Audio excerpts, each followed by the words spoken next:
The church is built on Christ, and I hope your life is built on Christ.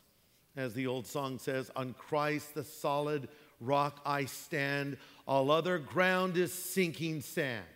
And if you've built your life on a church, it's the wrong foundation. If you've built your spiritual life on a person, that is a faulty foundation. No, build it on Christ himself. Now, sometimes people get upset with the church. So they'll say things like, you know, man, I'm like really bitter with the church. Shut up. That just drives me crazy. You're bitter? Yeah, I'm bitter with the whole church. The whole church, everywhere the whole church, I'm bitter. Really? Why is that? Well, and now we're going to hear why. Now, sometimes that person may have been mistreated.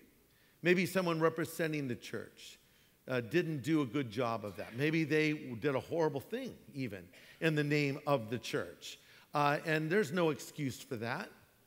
But then again, it may be that the person who is supposedly bitter at the church feels that way because they lived in disobedience. They did something wrong, and then they face the repercussions of that in the church. Maybe they were told to not do that any longer, or whatever it might have been, and so they're angry at the church. Listen, the church has its strengths, and the church has its weaknesses, but no matter what, Jesus Christ established it, and we are all a part of it, and we need to love the church and support the church and be a functioning part of the church. If you're looking for a hypocrite-free church, I want you to know this. You're looking for a hypocrite-free church, your search is over. Greg, are you suggesting this church has no hypocrites? No, I just said your search is over because there is no hypocrite-free church. So stop looking for it. Every church has hypocrites because every church is made up of human beings just like you and just like me who fall short. That's why we're issuing signs to everyone at the end of the service to hang around their neck that says, under construction. See, we're all messed up, all right? We all have our shortcomings. We all have our flaws. But Jesus established the church. Upon this rock, he says in verse 18, I will build my church. And our church, Harvest Christian Fellowship, what was built on the foundation of Christ and what his word teaches. And Acts 2:42 to 47 is really the basis of the early church, the church that changed the world. And we have sought to build our foundation on Christ and on the teachings there, where they continued in the apostles' doctrine, the breaking of bread and of prayers, worshiping the Lord with singleness of heart. And the scripture says, and the Lord added to the church daily such as should be saved. Listen, our belief is numerical growth is up to God.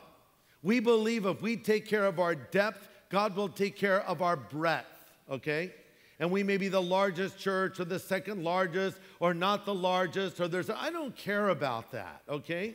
What I care about is having a strong church and a biblical church and a church that is built on Christ himself. Upon this rock, Jesus says, I will build my church, and the gates of hell shall not prevail against it. We live in a culture where the church is under attack. Our values are mocked, laughed at, in some cases even outlawed, or attempts are made to outlaw them. Our belief about the family, about what matters in life, is being challenged by an increasingly secular culture. And sometimes you wonder, are we just going to lose in the end? Is evil going to prevail? No, Jesus said, the gates of hell shall not prevail against it. Read the last page of the Bible.